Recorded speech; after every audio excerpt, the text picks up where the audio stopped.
Halo semuanya, selamat datang di pembahasan kita kali ini. Pernah nggak sih kepikiran gimana sebuah biji sekecil ini dari tanah Nusantara bisa memicu efek kupu-kupu yang benar-benar mengubah seluruh dunia? Ya, hari ini kita bakal ngomongin gimana rempah-rempah yang biasa nyempil di dapur kalian itu ternyata punya sejarah epik dan lumayan kelam yang melahirkan sistem ekonomi global modern. Siap-siap aja karena ceritanya jauh lebih gila dari yang kalian bayangkan. Coba bayangin ini deh, ada suatu masa dalam sejarah di mana segenggam pala atau cengkeh dari Indonesia itu nilainya jauh lebih mahal dari emas murni. Nggak masuk akal kan? Tapi beneran, bukan berlian, bukan minyak bumi, melainkan biji keriput ini. Punya sekarung kecil rempah aja di zaman itu, ibaratnya kalian langsung jadi miliarder dadakan yang bisa beli apa aja. Terus yang jadi pertanyaan besar, kok bisa sih biji kecil begini nilainya ngalahin logam mulia? Sampai-sampai orang zaman dulu rela angkat senjata, saling bantai, dan menghancurkan kerajaan besar? Jawabannya sebenarnya ada pada kondisi hidup manusia, jauh sebelum kulkas ditemukan. Gini ceritanya, ratusan tahun lalu nyimpen daging biar nggak cepet busuk itu susahnya minta ampun. Nah, rempah-rempah ini datang sebagai pahlawan buat ngawetin makanan sekaligus nyamarin bau busuk daging di meja makan para bangsawan Eropa. Gak cuman itu, rempah juga dipakai buat obat-obatan penting, bahan parfum dan, pastinya, simbol status sosial tingkat dewa. Dan masalah utamanya, Maluku itu satu-satunya tempat di muka bumi yang punya pala dan cengkeh kualitas super. Fakta bahwa ini cuman ada di satu tempat di dunia langsung memicu perlombaan global yang super gila. Tapi sayangnya, perlombaan memperebutkan rempah ini justru membawa invasi dan mimpi buruk yang tak terbayangkan buat warga lokal kita. Bagi penduduk Nusantara, kedatangan bangsa-bangsa asing ini benar-benar ngubah segalanya ke arah yang gelap. Orang-orang Eropa ini rela berlayar berbulan-bulan, nabrak badai mematikan, dan kena penyakit, cuma karena mereka tahu rahasia ini. Siapa yang pegang kendali rempah, dialah yang menguasai dunia. Sistem perdagangan lokal kita yang tadinya damai dan bebas, tiba-tiba hancur lebur. Warga lokal yang awalnya cuma berniat menyambut mereka sebagai mitra dagang, malah terperangkap dalam kerakusan global yang berujung pada invasi berdarah.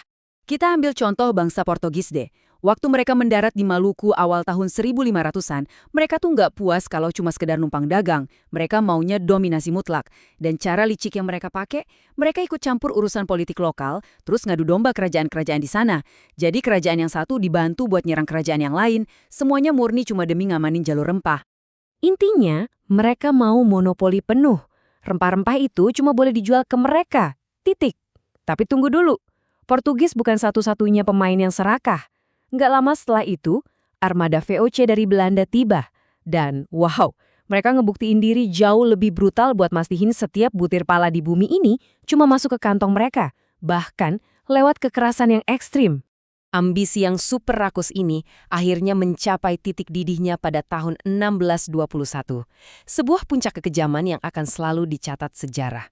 Kalau kita coba lihat dari sudut pandang warga lokal di Kepulauan Banda, yang waktu itu jadi satu-satunya surga pala di dunia, keinginan mereka tuh simpel banget.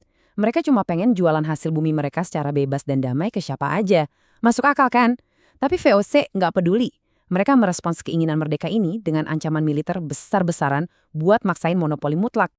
Ketegangan ini ibarat bom waktu, dan di tahun 1621, bom itu meledak.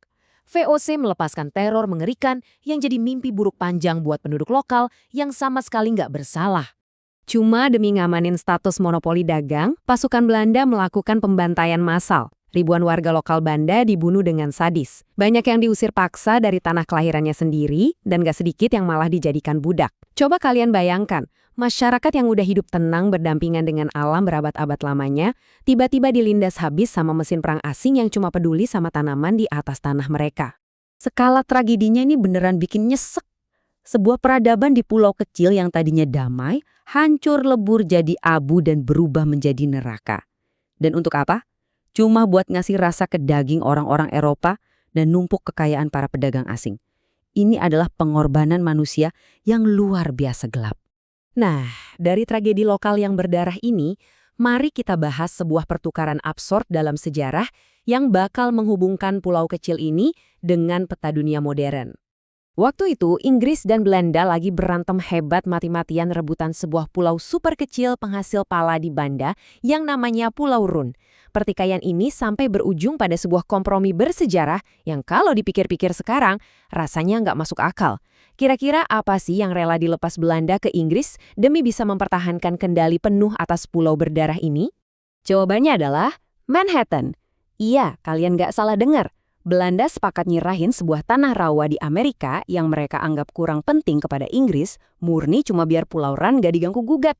Dan tanah rawa itu adalah Manhattan. Fakta ini bener-bener liar. Manhattan, yang sekarang jadi rumah buat kota New York, jantung kapitalisme dunia yang dipenuhi gedung pencakar langit, dulunya secara harfiah ditukar gitu aja demi ngamanin pasokan pala dari Indonesia. Kalau kita ngebandingin nilai kedua wilayah itu hari ini jelas salah satu pertukaran paling gila sepanjang sejarah. Dari sinilah, monopoli dan kerakusan ini pada akhirnya melahirkan sistem perdagangan global modern yang terus berjalan sampai detik ini.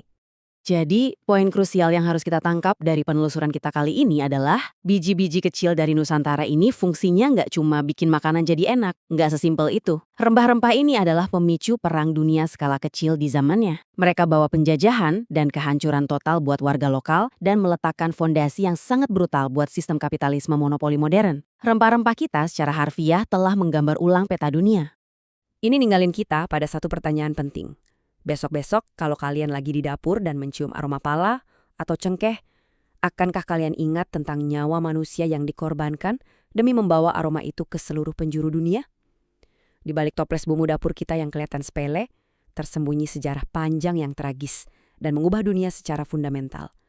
Sebuah sejarah yang demi menghormati para leluhur dan korban di masa lalu, pantang untuk kita lupakan. Terima kasih banyak udah ngikutin pembahasan kita kali ini, dan sampai jumpa di topik menarik berikutnya.